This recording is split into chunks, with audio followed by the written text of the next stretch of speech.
y Justicia, Fundación Solón, Semilla Ecosocial, Fundación Jubileo e INSEAD presentan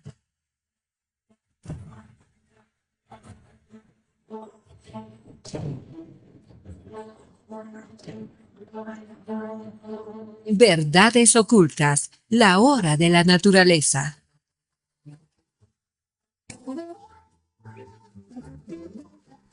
Muy buenas tardes. Estamos aquí en otra edición de Verdades Ocultas, la hora de la naturaleza. Estamos con José Carlos Solón y mi persona, Pablo Solón, para hablar en este programa de municipios y territorios libres de minería. En este programa vamos a hablar de cuál es la situación sobre todo de la minería del oro en el Departamento de La Paz y conversar sobre esta iniciativa que han llevado adelante los municipios de Alto Beni y Palos Blancos de declararse municipios libres de actividad minera y han ido asumiendo una serie de acciones a nivel jurídico y a nivel legal para preservar la vocación productiva agroecológica que tienen ambos municipios y evitar que se otorguen derechos mineros en ambos municipios y en los ríos que son colindantes para así poder continuar con esta actividad agroecológica que les ha dado un enorme beneficio, no solo en términos económicos, sino también en términos ambientales, sociales y culturales. Bueno, en este primer bloque queremos hablar primero de eh, libres de minería. ¿Por qué? Porque hay una actividad minera que ha ido creciendo, se ha ido multiplicando muchísimo en el Departamento de La Paz y que ha ido avanzando, digamos, desde las alturas en dirección hacia la Amazonía.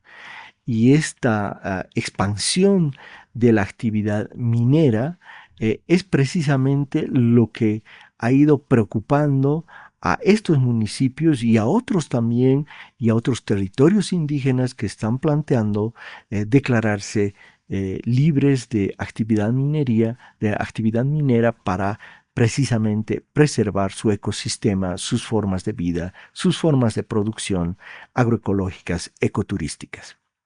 Eh, José Carlos, ¿cómo ves tú la situación de la actividad minera del oro en los últimos años? ¿Cómo se ha ido expandiendo y desarrollando en el departamento de La Paz? Bueno, Pablo, muy buenas tardes. Creo que es una pregunta súper interesante desde diferentes perspectivas, ¿no? Porque creo que hay que verlo uno como una suerte de guerra de trincheras. La minería, la cantidad de autorizaciones, de contratos, de actividades que se están dando, muchas de forma ilegal, pues están realmente en auge y han crecido, ¿no? Cuando uno ve en el tiempo el desarrollo del oro, y es algo que ya lo ha desarrollado bastante CEDLA, Jubileo, ¿no? Muestran claramente que el crecimiento del oro y de la participación del oro en el marco de las exportaciones bolivianas han incrementado sustancialmente a partir del año 2015, a partir de la ley minera 535. Y creo que ese es un punto de partida esencial para poder entender el desarrollo reciente de lo que ha pasado con la minería aurífera. Hoy ya se lo ha dicho mucho y se lo ha repetido, ¿no? El gas ha sido superado por el oro y el oro es el primer, eh, la primera commodity de exportación, ¿no? A nivel nacional. Fue el caso del 2022, ya desde el 2021 se veían estos datos, pero esta es una tendencia creciente, ¿no? Y esto no se da porque se han encontrado vetas más grandes, sino se debe a que la minería cooperativista y en pequeña parte privada, porque los mineros auríferos son muchos menos porcentualmente que los cooperativistas, se han empezado a multiplicar, ¿no? según diferentes datos que hemos revisado en los últimos meses, ¿no? En 2005 estábamos por las 893 cooperativas mineras inscritas y al 2017 ya tenías 1816. Pero esto es de las cooperativas mineras. Si no me equivoco, tú tienes ahí unos datos, por ejemplo, sobre la cantidad de actores que se han presentado solo en la ciudad de La Paz. Y en la ciudad de La Paz estamos por los 1.400 actores mineros, de los cuales puedo intuir que alrededor del más del 90% son actores cooperativistas. ¿Sí? Es un sector que ha estado en crecimiento y que se desarrolla muy rápido y que ha crecido y que se va enquistando poco a poco en distintos lugares. Algunos datos, ¿no?, que hemos podido recuperar. ¿Cuántos trámites hay de solicitudes mineras? Algunos ya tienen contratos consolidados y otros todavía están en trámite. Alrededor de 1.400 en el departamento de La Paz. La absoluta mayoría de ellos son de explotación aurífera. Pero el boom, como lo decía José Carlos, se produce después de la ley minera. Hasta la ley minera más o menos tendríamos unos 400 hasta el 2015. Y del 2015 al 2025 tenemos 1.000 nuevos trámites. O sea, se ha más que duplicado desde la ley minera. Y otro dato muy importante que podemos aportar sobre cómo ha ido avanzando es que la mayoría de estos trámites no tienen actualmente un contrato legal formalizado, ¿no? Estamos hablando de probablemente de estos 1.400 que unos 200 a máximo 300 tienen una suerte de derecho, ya sea preconstituido o un contrato en adecuación. Eso quiere decir que hay unos 1.100 que no lo tienen y que sin embargo están operando de manera ilegal. Entonces la otra constatación es de estos 1.400 trámites que habrían, más de 1.000 operan de manera ilegal, sin tener un contrato totalmente regularizado y totalmente en orden. Y otro tema que es interesante de llamar la atención es dónde se concentra la mayoría de estos 1.400 trámites. Se concentra en una provincia que es La Arecaja, con 1.000 de estos trámites o contratos en proceso o ya consolidados. 1.000. Y dentro de esta provincia, obviamente, el municipio con mayor cantidad es el municipio de Guanay, con más de 400 y una extensión en cuadrículas de unos 3.000 kilómetros cuadrados.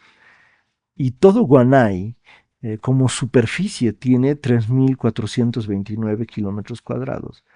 Y más o menos las solicitudes consolidadas o en trámite ya están alrededor de los 3.000 kilómetros, o sea, más del 85% de este municipio está cuadriculado o en proceso de titulación.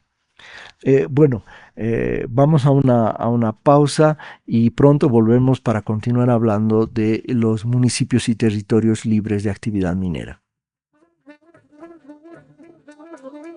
Ya volvemos con Verdades Ocultas, la hora de la naturaleza. Estamos presentando Verdades Ocultas, la hora de la naturaleza. Muy buenas tardes, regresamos con Verdades Ocultas, la hora de la naturaleza.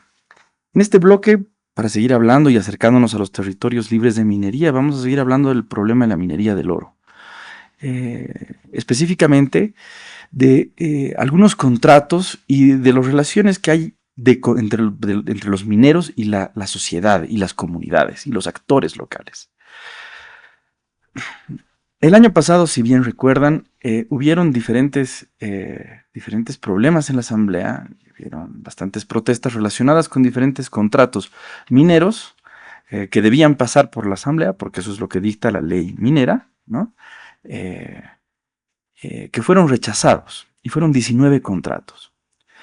Estos 19 contratos, pues, los hemos visto desde diferentes ángulos, y lo que hemos podido constatar en este último tiempo es un poco lo que mencionabas, Pablo, en el anterior bloque. Hemos visto que de los 19 contratos, 7 presentaban actividades históricas sobre las zonas y las cuadrículas solicitadas. Es decir, solicitaron unas cuadrículas y con imágenes satelitales que uno puede ver en el tiempo, porque son fotografías que sacan aviones, sacan satélites en el tiempo, se ha podido constatar de que 7 de estos diferentes contratos, que son contratos de cooperativas, ¿no?, ya presentaban actividades mineras antes de haber sido ratificados por la Asamblea Legislativa Plurinacional. Esto plantea un desafío grande, porque nos está diciendo, es un dato muy fuerte, nos está diciendo que la minería ilegal está buscando legalizarse, pero ya está, lógicamente, y eso es lo que la hace ilegal, trabajando en la zona. Y según la ley minera, para quienes nos escuchan, dice claramente que si uno está trabajando antes de la aprobación de su contrato por la Asamblea Legislativa, de hecho, está invalidado, está inhabilitado para solicitar que su cuadrícula minera sea aprobada, legalizada por la Asamblea Legislativa. Así es, y lo que es interesante es que cuando uno ve estas imágenes satelitales, es evidente el cambio, o sea, uno ve los grandes problemas de la minería, porque mucho escuchamos del mercurio, por ejemplo, pero hay problemas graves en torno a lo que le haces a los ríos. Le cambias y le transformas los cursos, generas mayores sedimentos, puedes afectar la vida de la fauna, de los peces, pero generas también deforestación, generas carreteras, generas procesos de contaminación, deshaces cerros, ¿no? Y esto se da en lugares por donde están los ríos, cerca de comunidades. Y ahí, solo para ir avanzando en el bloque, aquí hemos traído al estudio de Herbol uno de los 19 contratos. Este no necesariamente, de hecho no es uno que tiene actividad anterior, pero lo hemos traído con una finalidad, que es hablar del problema de la consulta, ¿no? Tú sabes, Pablo, que estas actividades, ¿no?, y que diferentes normas establecen que a los pueblos indígenas, a las comunidades locales, se les debe realizar procesos de consulta, y en específico a los pueblos indígenas. El convenio 169 de la OIT establece que ante cualquier decisión administrativa susceptible de afectar a un pueblo indígena, se le debe ir a preguntar, ¿no? Y resulta que en estos contratos, pues, hay un elemento importante que es recurrente en casi todos, ¿no?, que es el acta de consulta a las comunidades. ¿Y quiénes participan? Sin esa acta de consulta, la Asamblea Legislativa no podría aprobar dichos contratos. Correcto. En ese sentido, ellos establecen diferentes documentos que acompañan al contrato, pero que en el fondo establecen cómo se ha dado la consulta. Tienen una ficha técnica de la consulta, donde, por ejemplo, dice cuál es el departamento, cuál es el número del trámite en la JAM, quiénes van a ser quienes conducen la consulta, cuál es el nombre de la comunidad que también está siendo consultada y el nombre del actor minero, ¿no? Esos detalles técnicos, ¿no? Y a este documento, que es un documento muy sintético, le acompañan obviamente las listas de los asistentes, donde están los actores mineros, pero los comunarios de la comunidad que está siendo consultada. Y le acompañan otros 2 documentos muy interesantes, que es el acta del acuerdo y las memorias escritas de la reunión deliberativa en el proceso de consulta previa, ¿no? Estos documentos, en esta documentación, que alrededor debe tener unas 150 páginas, representa 6, 7 páginas, puede variar. Es en el fondo una formalidad y así figura. Cuando uno ve y dice, ¿a qué hora empezó, por ejemplo, en esta comunidad la consulta? El acta dice, la primera reunión deliberativa de consulta previa fue convocada a las 13:30. Y cuando uno va a la última página y ve la hora de final, el acto concluye a las 14:12 del mismo día. Es decir, que el acto de consulta duró 42 minutos, ¿no? Y ellos están siendo muy claros, es la primera reunión deliberativa. Una reunión deliberativa donde los comunarios van a hablar con el actor minero, van a llegar a ciertos acuerdos, donde se deberían establecer un montón de otros elementos. ¿Y cuáles son los resultados? O sea, ¿cuáles son los resultados? Los resultados están en grandes líneas en el acta de acuerdo, porque la ley 535 establece que los acuerdos de la consulta son vinculantes, ¿no? Que la consulta en sí misma no necesariamente es vinculante, porque eso lo dice la ley, otra de nuestras leyes sobre la 026, pero la 535 dice el acuerdo sí es vinculante, ¿no? ¿Y qué dice? El acuerdo arribado consta de lo siguiente: que la cooperativa no se niegue con apoyo a eventos que tenga la comunidad. Ese es uno de los puntos. Y el segundo punto, que colabore con apoyo para el cable del puente peatonal de la comunidad. Están pidiendo cosas muy específicas, muy simples, para una operación minera que hay que ver y relativizar todo lo que dicen que van a sacar, pero que va a explotar oro, que va a generar impactos y que va a hacer todo esto. Pero lo más grave es que se va a dar en 42 minutos. Esta quizás es una duración corta, otros duran 2 horas, 3 horas, pero hasta ahora en todos los documentos que he podido constatar de estos 19 contratos, en ninguno de los casos hay más de una reunión deliberativa. O sea, llega el actor minero, se sienta con la comunidad y se va con su acta de consenso y consentimiento. Y un tema que sí podrías hablar es que hay una suerte de veedor que certifica que se ha hecho la consulta, y este es el organismo electoral plurinacional. O sea, y le da los santos óleos la bendición a esta consulta de 45 minutos o de 3 horas. Sí, así es. El órgano electoral plurinacional emite un acta de observación y acompañamiento en la reunión deliberativa de consulta previa convocada por la Autoridad Jurisdiccional Administrativa Minera. Donde, ¿qué es lo que dice? O sea, el acta es muy explícita. Dice, la AJAM y el órgano electoral plurinacional suscriben el presente documento solo con el objetivo de manifestar la presencia de ambas instituciones en las reuniones deliberativas de consulta previa. Es decir, es un documento para decir asistí, ¿no? Después va a emitir un informe y el informe se encuentra presente, o bueno, parcialmente presente, ratificado por una resolución del tribunal y de la sala plena del Tribunal Electoral Departamental de La Paz, en este caso. Porque esta es una actividad en la ciudad, en el departamento de La Paz, donde hay una justificación jurídica, existen más o menos cuáles son los criterios mínimos, hablan de buena fe, concertación, que sea la consulta informada, libre, previa, respecto de las normas y procedimientos, pero cuando uno ve la práctica, 42 minutos, ¿eso es suficiente para hablar de buena fe?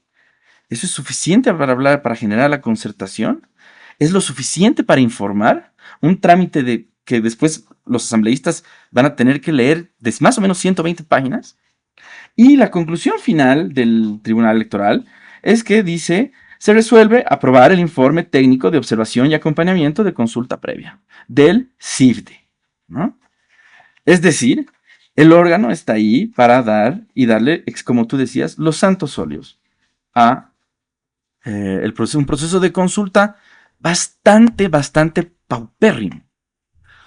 Y bueno, el proceso de consulta es un tema formal. En realidad no hay un proceso de consulta real en el caso de estos contratos mineros, por lo que hemos podido ver y por lo que tú cuentas, José Carlos. Las cosas a las que se compromete la cooperativa minera o el actor minero son algún par de obras, algunas veces algunas ofertas de trabajo, apoyar en las fiestas, y eso sería todo. ¿Y qué nos puedes decir sobre qué es lo que figura en estos contratos mineros sobre, por ejemplo, el uso del mercurio? ¿Qué dicen sobre la parte más técnica de cómo van a hacer su explotación minera? Muy interesante, es una pregunta que creo que nos da para quizás un programa entero. puesto que en todos estos sí existen planes de trabajo, ¿no? Entonces uno va a ver sus planes de trabajo, es decir, la descripción de lo que los mineros y las cooperativas dicen. Yo voy a trabajar de esta forma, voy a contratar una volqueta, una pala frontal, uno de esto, uno del otro, y de esta forma voy a hacer mi operación.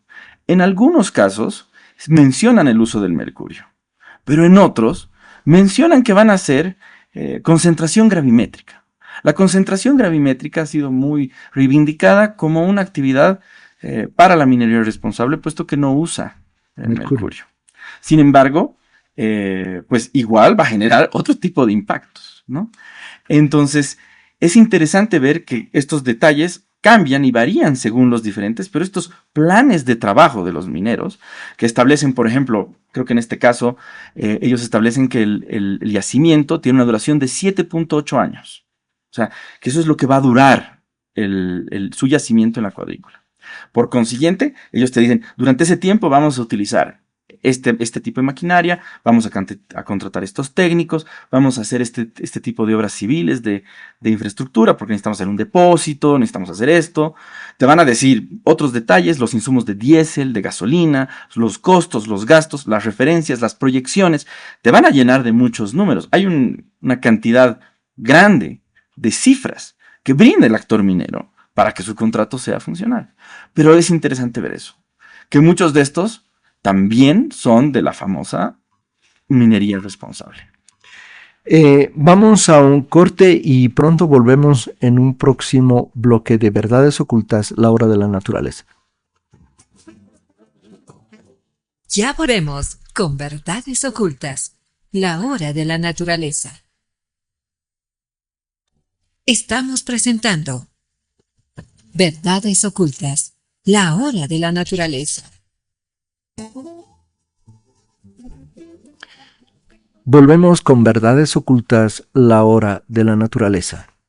En este segmento nos acompaña también Fátima Monasterios para poder hablar ahora del otro lado de la barricada, del lado de aquellos municipios y territorios que quieren ponerle un freno al avance de la minería, a la contaminación, a estas consultas formales que en realidad no son consultas, a estos planes de mitigación que realmente no se cumplen. Entonces estamos con José Carlos y Fátima y queremos hablar un poco de qué han hecho los municipios. Palos Blancos y Alto Beni se declararon municipios libres de actividad minera, aprobaron 2 leyes municipales, pero quizás lo más importante y que no se conoce mucho es que en el año 2023 la Defensoría del Pueblo presentó una acción popular al juzgado de Palos Blancos y la determinación de este juzgado ha llevado a que se restrinja de actividad minera a ambos municipios.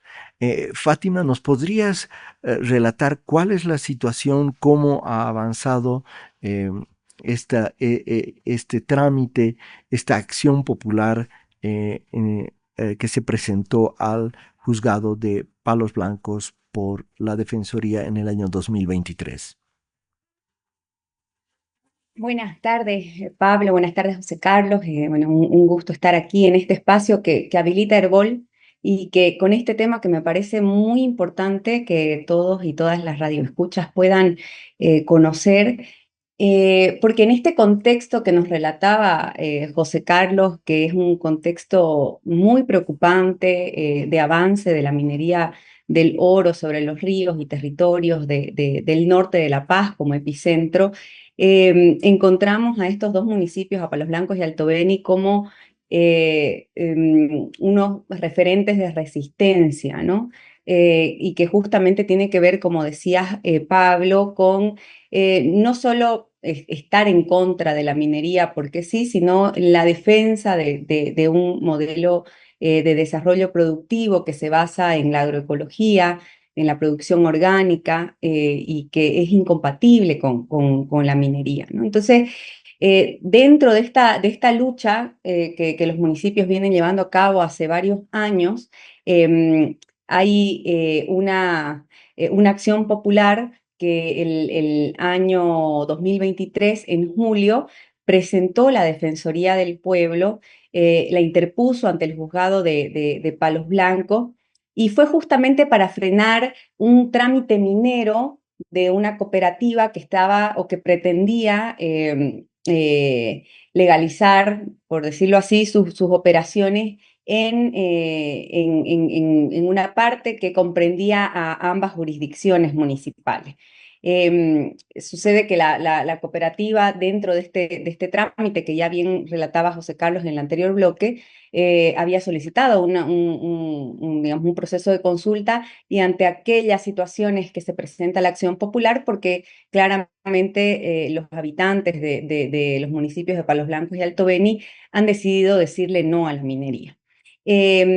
Y en esta acción popular, el 25 de julio del año 2023, el juez de Palos Blancos, como juez de garantía, emite una sentencia, que es la sentencia 004/2023, y falla a favor de los municipios de Palos Blancos y Alto Beni, frenando y poniendo o anulando más bien la resolución administrativa de la JAM que quería llevar a cabo ese trámite minero. Pero lo más importante es que durante la audiencia de la acción popular justamente se evidencia la existencia de estas leyes municipales que son harto conocidas por la población boliviana, de estas leyes que declaran a los municipios de Palos Blancos y Alto Beni como libres de minería. Les comentaba que en la audiencia la JAM señala que desconocía estas leyes y que de contar con los planos municipales que den cuenta del espacio físico, jurisdiccional, sobre el cual los municipios pretenden permanecer libres de minería, entonces se podría proceder a la restricción, es decir, a que estos municipios queden fuera del catastro minero como libres de minería, que no puedan iniciarse nuevos trámites, que no puedan concluirse, en todo caso, aquellos que están pendientes. Y en ese sentido, a partir justamente de lo dicho en esa audiencia de 2023, es que el juez de Palos Blancos, en su sentencia, exhorta a los municipios de Palos Blancos y Alto Beni a que puedan entregar estos planos a la JAM para que se proceda a su restricción. Es importante que los radioescuchas tengan en cuenta que las sentencias de un juez de garantía son de estricto y obligatorio e inmediato cumplimiento. Sin embargo, por procedimiento son revisadas estas sentencias por el Tribunal Constitucional, y a la fecha ya se cuenta con una sentencia del Tribunal Constitucional justamente, que es la sentencia 1326 de diciembre de 2023, que ratifica esta tutela, que ratifica esta decisión del juez de Palos Blancos, y en ese sentido es de estricto y obligatorio cumplimiento, incluso por esa revisión del Tribunal Constitucional, que los municipios de Palos Blancos y Alto Beni deben ser restringidos del catastro y deberían permanecer libres de minería. Y los municipios, con estas sentencias de la acción popular, presentaron los planos a la Dirección Departamental de la JAM, y la JAM restringió. Realmente en el catastro figuran como municipios en los cuales ya no pueden otorgarse ni avanzar los trámites mineros. ¿Cuál es la situación actualmente, Fátima, al respecto? Sí, ciertamente el 9 de julio del año pasado, de 2024, ambos municipios presentaron formalmente sus planos ante la Dirección Departamental de La Paz, de la JAM, y también ante la Dirección Nacional, porque la Dirección de Catastro depende de la Dirección Nacional de la JAM. para que se pueda proceder a dar cumplimiento a la decisión del juez. En agosto del año pasado fuimos informados de que la JAM habría tomado acciones tendientes a cumplir con la sentencia y habría dispuesto, por un lado, la restricción temporal de estas ambas jurisdicciones del catastro minero, es decir, que si vos, Pablo, o vos, José Carlos, van a la JAM y quieren solicitar una reserva, una cuadrícula para iniciar un trámite que esté sobrepuesto a ambas jurisdicciones, actualmente no podrían hacerlo porque están restringidos, no figuran como áreas libres en catastro, pero de manera temporal.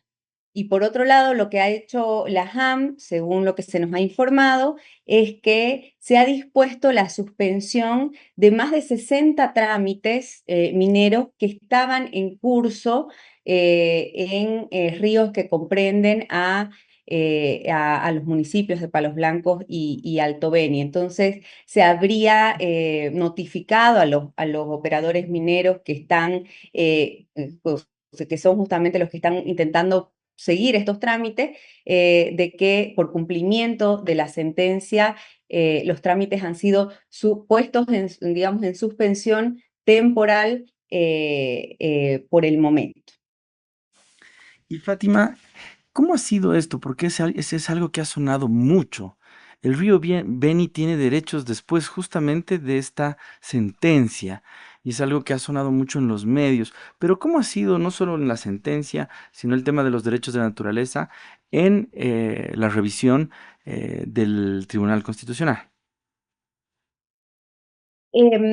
Sí, ciertamente en la acción popular que planteó la Defensoría del Pueblo junto con los municipios, se solicitaron medidas para tutelar los derechos del río Beni ante la expansión de la actividad minera, ¿no?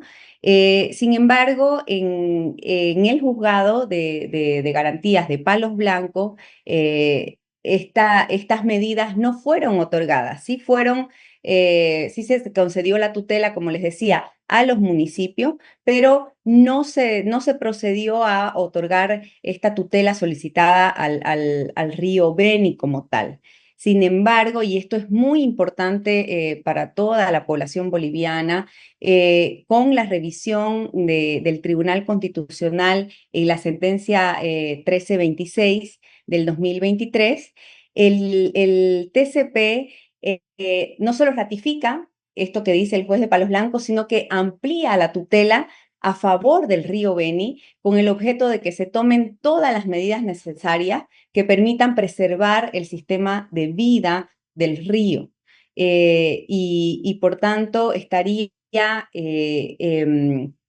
haciendo lo que no hizo el juez de Palos Blancos, ¿no? que es otorgar la tutela al río, y estaríamos frente a un precedente jurisprudencial único, ¿no? en Bolivia en este momento, que es no solo reconocer los derechos, en este caso del río, sino mandatar a que se tomen medidas efectivas para garantizar este sistema de vida.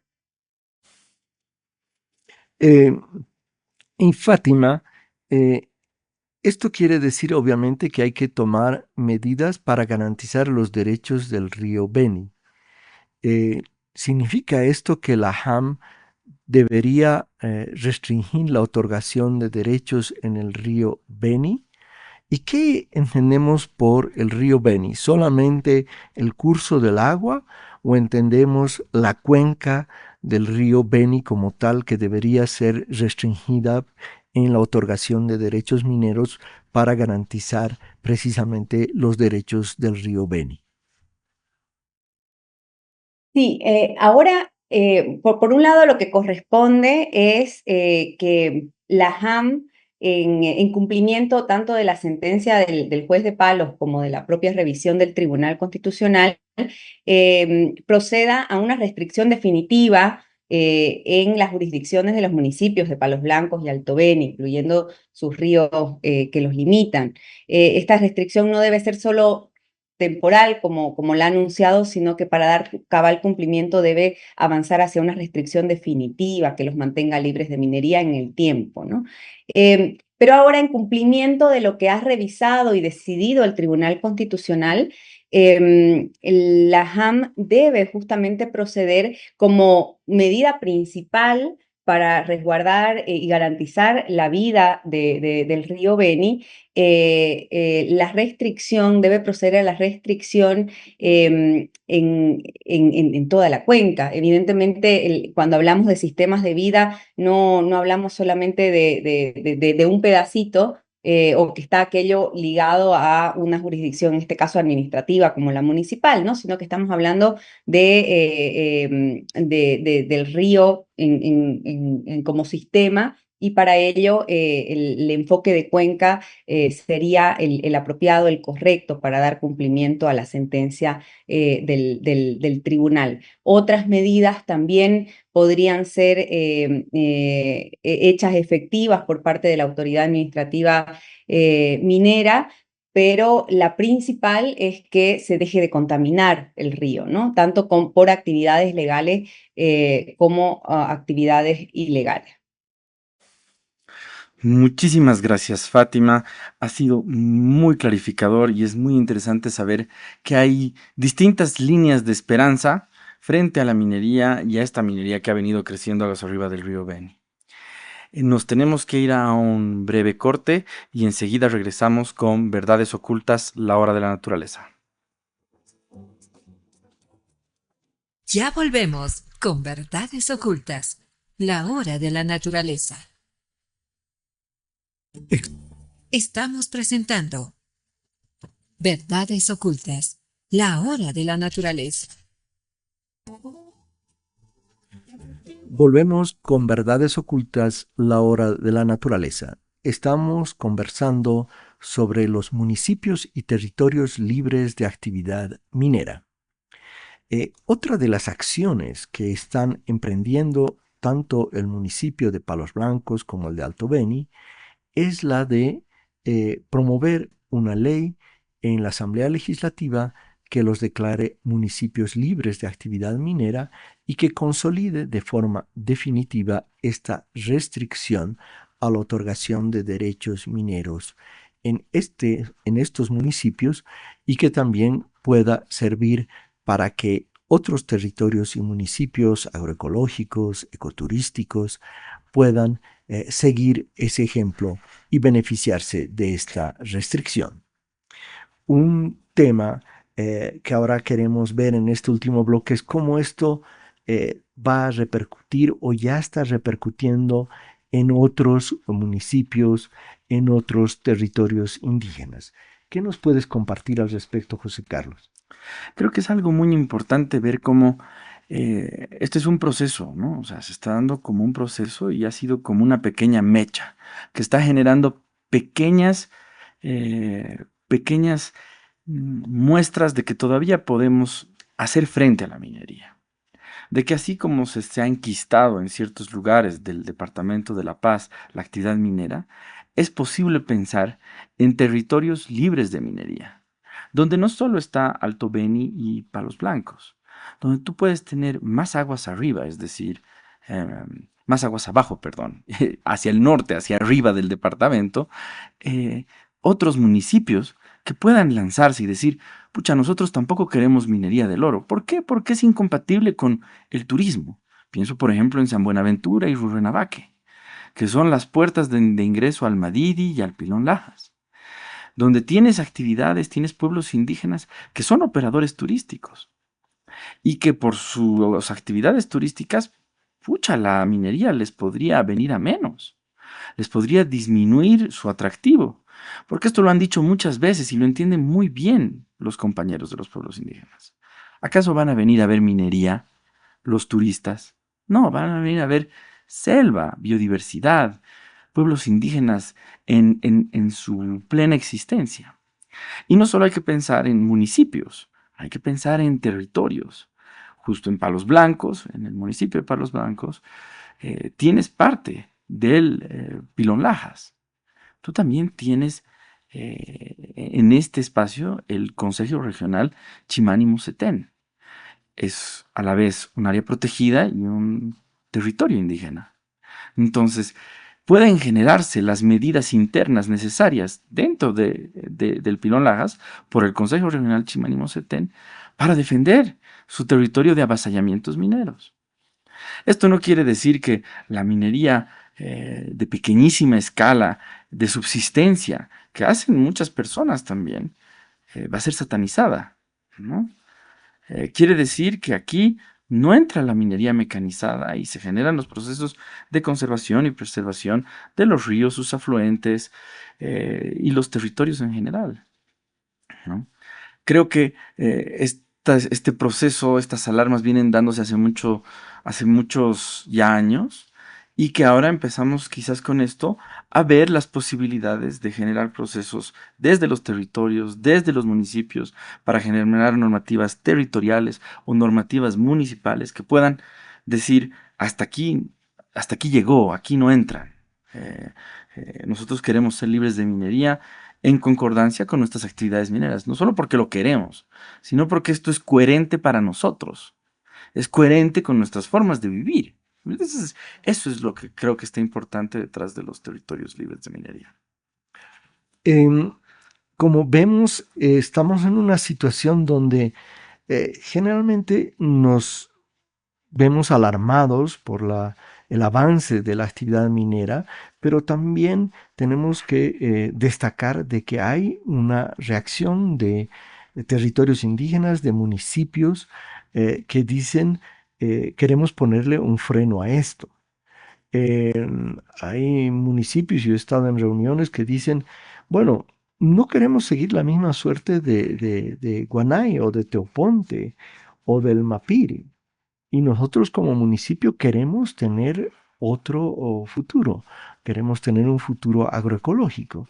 Y entonces las autoridades jurisdiccionales, el gobierno tienen que garantizar y preservar a estos otros municipios, a estos otros territorios indígenas como el territorio indígena de Mosetén, de Lopín, que dicen nosotros queremos preservar nuestra convivencia con la naturaleza, con la biodiversidad que hemos tenido de manera ancestral. Entonces, es fundamental que se tome en cuenta y se respalde y se defienda a estos territorios indígenas y municipios que están planteando precisamente que hay que preservar esta situación. Ahora, no es solo un tema de normativo, es un tema de participación y control social desde las comunidades, desde las organizaciones agroecológicas, desde los propios pueblos indígenas, sin lo cual, por más que en el papel se diga se restringe la actividad minera, si no hay participación desde abajo de la sociedad, si no hay respaldo desde las ciudades, desde el ámbito urbano, esto no se va a cumplir. ¿Cómo ves esta otra dimensión que ya no es la jurídico-legal sobre esta problemática? Yo creo que este proceso, y particularmente en Palos Blancos y Alto Beni, después de todas las conversaciones que hemos tenido estos últimos tiempos, muestran a municipios que se sienten como mucho más empoderados, ¿no? Pero esto es porque han empezado a hacer la gestión, han avanzado y están consiguiendo sus victorias, ¿no? Y creo que esto es importante no solo para un ánimo colectivo, pero debe encontrar su causa ahora en lo que tú dices, en cómo se genera un proceso de control social, de observación, de monitoreo de los actores y de las comunidades en pleno, ¿no? Porque al final son ellos los actores que se van a ver afectados por las actividades mineras. Y eso es lo que importa. Aquí ya no es un discurso sobre si la minería es buena o es minería es mala. Simplemente la minería no va con estos territorios porque no entra en el marco de su lógica y de su forma de ser, de su forma de vivir, de su forma de producir chocolate y de producir cacao. Tenemos que tomar en cuenta de que hablamos siempre muy mal de las cooperativas, ¿no? Pero el ceibo también es una cooperativa exitosa de cacao, una cooperativa que hoy está planteando, gracias a sus certificaciones, el decir no queremos minería en nuestros municipios, porque es el horizonte para que nosotros podamos seguir haciendo y manteniendo el ceibo. Cada vez que comamos un chocolate pensemos un poco en eso, ¿no? Creo que es fundamental. Y hay un temita que nos hemos olvidado, pero se viene una ley nacional para poder declararse municipios libres de minería. Y este es un avance interesante también. Creo que tienen que ir las dos vías, las vías legales, las vías sociales, ¿no? Solo apoyando las resoluciones y generando la fuerza, pero desde la sociedad, desde la gente, desde las comunidades, vamos a poder hacer quizás frente a este cáncer que crece y crece y está en metástasis desde hace ya varios años. Muchísimas gracias, José Carlos. Muchísimas gracias, Fátima. Vamos a concluir este programa de Verdades Ocultas con ese mensaje y ese llamado a apoyar esta iniciativa de territorios y municipios agroecológicos, ecoturísticos, libres de actividad minera, libres de contaminación del agua. Muchas gracias y hasta una próxima oportunidad. Verdades Ocultas, la hora de la naturaleza. Una producción de Grupo de Trabajo de Cambio Climático y Justicia, Fundación Solón, Semilla Ecosocial y SEAD Fundación Jubileo.